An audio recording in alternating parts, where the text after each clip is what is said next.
Welcome to the basics video where I go over the basics of the phone that the average person will care about. This video is for the Google Pixel 3 XL. Feel free to check out my specs video for a more detailed explanation of this phone.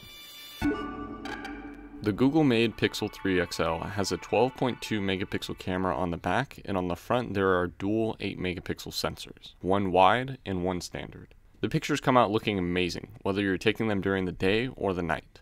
In the best lighting situations, the images look extremely sharp, which is not a bad thing. At night, the images sort of become a little bit noisy, but that's pretty standard for night shots. Night sight looks amazing and seems to be the best night mode that I've tested on any phone. Portrait shots come out looking amazing as usual, even though it's just a single lens setup. There is a top shot option in the phone that is essentially an automatic burst shot, but it's a little bit more productive. However, one thing that they don't tell you is that you have to have motion shot turned on for this function to work. As for video recording, my main issue is a lack of permanent 60 frames per second video. The option is gone altogether for 4K recording, but with 1080p, the phone decides whether or not it should shoot in 30 or 60 frames per second, rather than the person using the phone. It is definitely frustrating to say the least. The videos do still look amazing, so I can't really complain too much. It does have optical image stabilization after all. The front cameras look nice and look amazing in portrait mode. The wide-angle lens works, but it makes the edges of the images look a little bit strange. Overall, the camera shines because of the software of the phone, which isn't a bad thing. For this category, I will give the cameras a 9 out of 10. Stock Android is what makes Google phones stand out, and this is no different. The Pixel comes stock with Android 9.0 Pie. This brings stability and a bunch of minor upgrades like adaptive battery and adaptive brightness, which both allow your phone to last longer on a charge and become more appealing to the user. The always-on display is now a little bit more useful and doesn't have any useless information on there. The active edges are technically hardware features, but it does allow for the Google Assistant to be activated, and that's about it. You can silence some noises, but it's mainly just the Google Assistant. Also, there's a glitch in the hardware where you can activate the Google Assistant just by adding a lot of pressure onto the screen. This, I guess, is an accidental feature. I read on Wikipedia that As for the Assistant, it's always getting better and better with every software update and has an endless amount of uses and trigger phrases. Speaking of the Assistant, there is an option for screen calling, which seems to work pretty well, even though I rarely use it. Go ahead and say your name and why It gives you a bunch of ways to use the Assistant to talk to whoever's on the line, so you don't need to. It would be cool if you can customize some of the messages on the fly, but maybe in the future Google will add something like that. The main issue that I ran into is the navigation bar on the bottom cannot be changed. Other phones like the Essential phone allow for this to be changed, but not on the Pixel 3. It just seems a little bit awkward and it's difficult to get used to. Another thing is that I found that Google lacks notch support on some of their apps on their own phones. But what's new?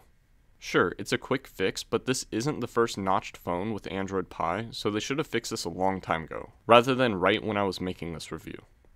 Overall, the software works amazing and everything is super smooth.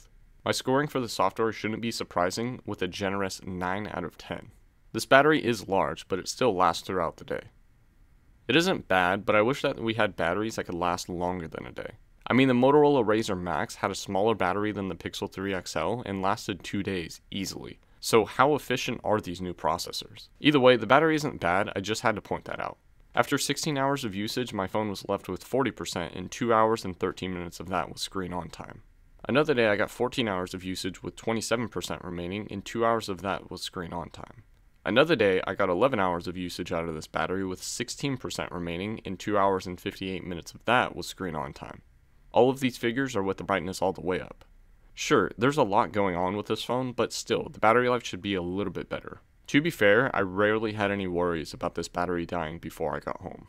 Overall, the battery category receives an 8 out of 10. So let's compare this phone to the Pixel 2 XL. The Pixel 3 XL is barely taller and a little bit heavier.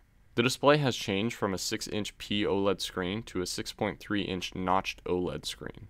It is also flatter, which is pretty cool. The back is all glass now, rather than having a mix of glass and a metal back. The frame is still aluminum, but it's now shiny and only goes around the edges of the phone. The back camera is still the same, but the laser autofocus has sadly been dropped. On the front, there is a new wide-angle sensor along with a standard one, and they have both been moved to the middle of the phone. The SIM card tray has moved to the bottom rather than sitting on the left side. The processor and the GPU got a nice upgrade moving from the Snapdragon 835 processor to the Snapdragon 845 processor. The The battery size has dropped by 90 milliamps.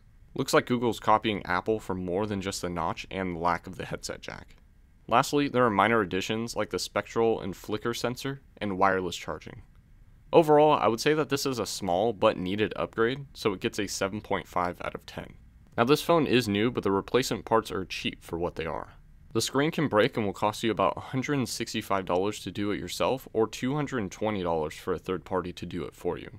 The camera lens can break and will run you about $10 to fix, or about $35 for a third party to do it for you. The backs are bound to break and will cost less than $30 to do it yourself, or $85 for a third party to do it for you.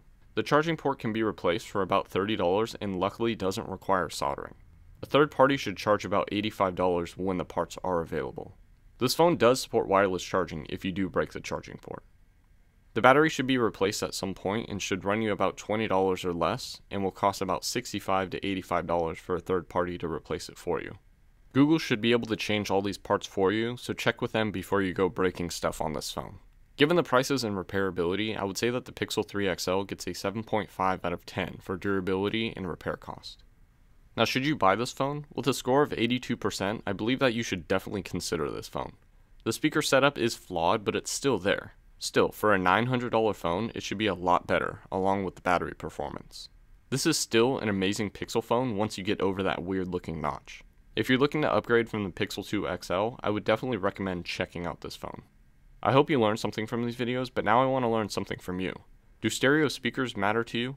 Let me know in the comment section or on Twitter at MattofRWR, and feel free to follow me on the social media listed above. Also subscribe to my channel so you can see more videos like this.